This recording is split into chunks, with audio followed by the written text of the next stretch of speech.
要啊，陣間慢慢同你玩啦，我哋唔急，可以換下招式噶嘛，我哋可以咩招式都試下，睇下邊樣你最爽。咁啊，我哋換咗招式，咁係咯，老公，我想後邊試下，咁你咪同我講咯。咁我哋後邊試下咧，跟住試完之後你話，哦，原來後邊係最舒服噶喎。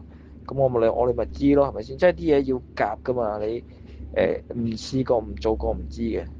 呢一間你又唔好怕醜，有咩我哋就即係即係我覺得，即係你都係我女人啦，係咪先？咁有咩唔講得啫，係咪先？即係我哋連最親密嗰一步都做埋咯，係咪先？所以係冇嘢唔講得嘅。總之一間你邊樣舒服，你就同我講，好冇？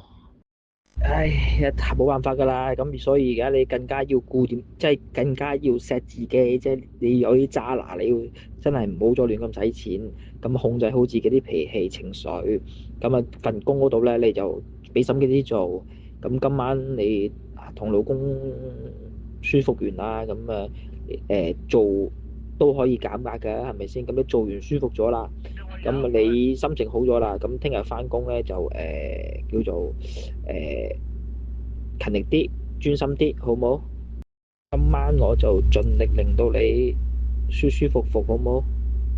唔係，我係插到佢噴水，佢淨噴水。但係咧，如果一錫一錫佢咧，摸一摸佢咧，佢好似濕到好似瀨尿咁啊！成個邊邊全部都係水，好誇張啊！平時有冇自己用手指去插㗎？係啦，而家你唔使自慰啦，而家有我一間咧，試下老公條嘢好冇？有有有青筋噶喎，你諗下犀唔犀利？碌嘢係三角形，我未見過喎，碌嘢三角形，我碌嘢係圓形噶喎，唔係三角形噶喎。佢係我唔識講啦，有啲怪怪地嘅。總之佢嗰嚿嘢係三角形噶啦，係摸起嚟一嚿嘢，跟住三角形，跟住上面有個窿咯，跟住啲包皮包住咯，所以係見唔到嘅。其實係佢成嚿嘢都係包皮包住。啊，成嚿嘢包皮包咗，好污糟噶喎，咁佢應該唔舒服噶喎，佢包皮可唔可以拉得喐噶？拉唔喐嘅，哇，好核突噶喎呢啲咁樣，佢包皮過長，三角形，哇，有拳頭咁大，拳頭好勁噶咯，黑鬼噶咯，你諗下拳頭咁大，放入你嗰度都放唔到啦，拳頭。佢太大啦，跟住之後佢又成日都要我自己揞錢嘅，即係自己入先啦，跟住咧要我主動先嘅，跟住咧成日都會得出咯。跟住之後佢拉唔到㗎，總之佢就係上面有個窿，跟住俾佢射啦。跟住誒，我唔係好知拉唔拉到咯，但係包住晒咗，跟住拉唔到。佢呢啲包皮過程直情係食死晒嗰啲皮嚟嘅，唔係碌嘢嚟嘅。佢呢啲冇乜 feel 嘅，佢呢啲人係，即係你做極佢都冇乜 feel 嘅。你今日你就可以睇到老公嗰個正正常常嗰啲係點樣啊？咁你夜晚冇嘢做噶嘛？你咪好似嗰日咁咯，我嗰日都要翻工，咁你收工過嚟揾我咯。即係咪你行完嗰日過嚟去，咁我哋又去舒服咯，好唔好？你前日都話好想做㗎，而家又話唔想。你上次吹我咗幾十秒啫嘛，都唔試唔到，正常應該攞條脷舐噶嘛。你之前你話你就咁幫你男朋友咁吹噶嘛，EX，但係正常吹唔係咁樣咯，可以去再好啲。我下次教你啲可以伸條脷出嚟舐，好似舐雪糕咁樣，好似食波板糖咁樣咯。好多嘢我見你都唔熟啊，即係踎喺度啊、搖啊嗰啲，你係同佢咁樣搖，冇理由搖到㗎。你係啲技術可以有好大嘅進步空間，我可以到時做多啲，我再慢慢教你啊。好似上次咁樣趴喺度咁樣後邊入你都，你有冇試過同佢？我想俾老公條嘢大力抽插。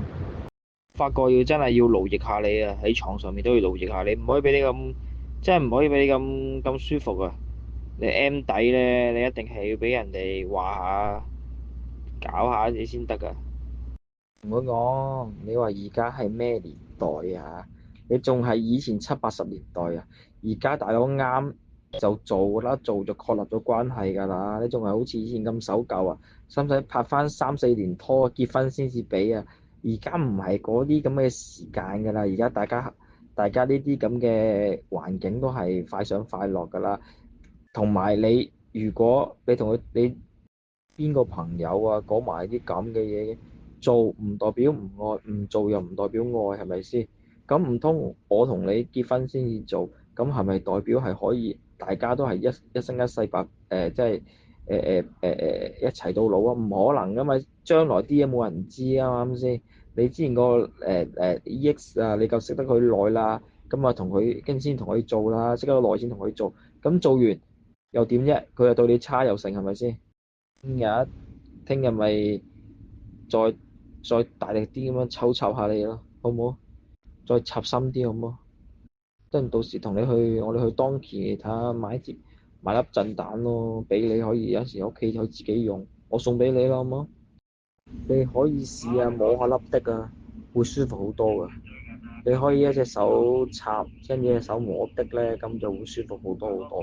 講翻個 ex 啦，我嗰陣時2017年18歲識佢，跟住我去到2022年翻嚟，跟住到年尾啦，先同佢一齊嘅。咁跟住佢約我食飯，即係中間我翻嚟都會可能睇下戲、食下飯嗰啲嘅。跟住之後，佢就話我走咗先至知道，佢中意我或者係對我在乎啦。跟住後尾佢約我就係去，因為佢有2層樓嘅，佢自己住公屋，唔係住村屋嘅屯門。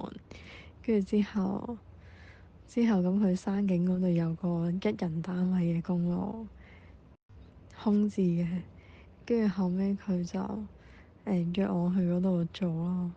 但係一開始係可能傾嗰啲感情事，或者返工嗰啲嘢嘅，跟住之後佢就想愛自己多啲啦，或者係總之佢忍唔住啦，跟住後尾佢話唔掂我身體嘅原本，即係佢話想我保護自己嗰陣時係 condom 要我自己買，跟住之後同埋話教我可能性教育呢啲啦，跟住之後後尾佢就撲到我咯，就話忍唔住，跟住之後就上咗床咯。跟住之後就次次收工都係我去屯門，跟住去揾佢做，做完就話可能食飯送我返屋企，送我去搭西鐵咯。跟住之後就去 Cardis 啊，旺角嗰間，跟住去一齊瞓咗晚啦，都係去搞咗成晚嘅。跟住之後佢就蛋痛都可以再第二彎咯，跟住由凌晨玩到朝早冇食早餐咯，跟住總之玩咗好耐啦。跟住後尾再去第二日沙田再玩咗一日，跟住佢要佢當田買嗰啲情趣內衣啊，要我着俾佢，跟住佢玩我個胸咯，好大力咁樣揸我胸同埋打我 pat pat 咯，跟住同埋佢會兇我咯，佢會鬧我，即係當然啦，佢會教我點樣令佢舒服咯。跟住之後，我問佢係咪同我結婚啦，佢話我乖嘅話就會。跟住後尾，佢話想我同佢生仔，跟住結果嗰陣時佢話想睇《毒舌大狀》，跟住睇完就話我唔成熟，跟住分咗咯。跟住嗰陣時仲去咗沙田文化博物館睇李小龍，跟住後尾分咗1個星期，佢話想復合，但係我驚佢，因為佢話我精神可能好煩好亂，或者有啲問題唔知我想點。嗰陣時我話我同學弟出街就係，佢就話我出軌咯，跟住我心諗有冇咁誇張啊？跟住佢話我只係通知佢咯，冇當佢係男朋友咯，跟住我即刻喊咯，即係咁如果冇當你朋友就唔會同你講啦，同埋學弟啫嘛，我唔覺得有啲咩問題咯，跟住搞到我好驚佢咯。跟住咁我就覺得費事啦，算啦，我唔想繼續擔驚受怕。好似我成日講錯嘢又激嬲佢，佢話咩一次機會、2次機會、最後一次機會咁樣。跟住之後突然間話好嬲咯，佢會跟住仲用粗口話屌爆我咁樣。跟住口爆我同顏色咯，佢話想霸佔我之前冇俾人霸過嘅嘢，跟住之後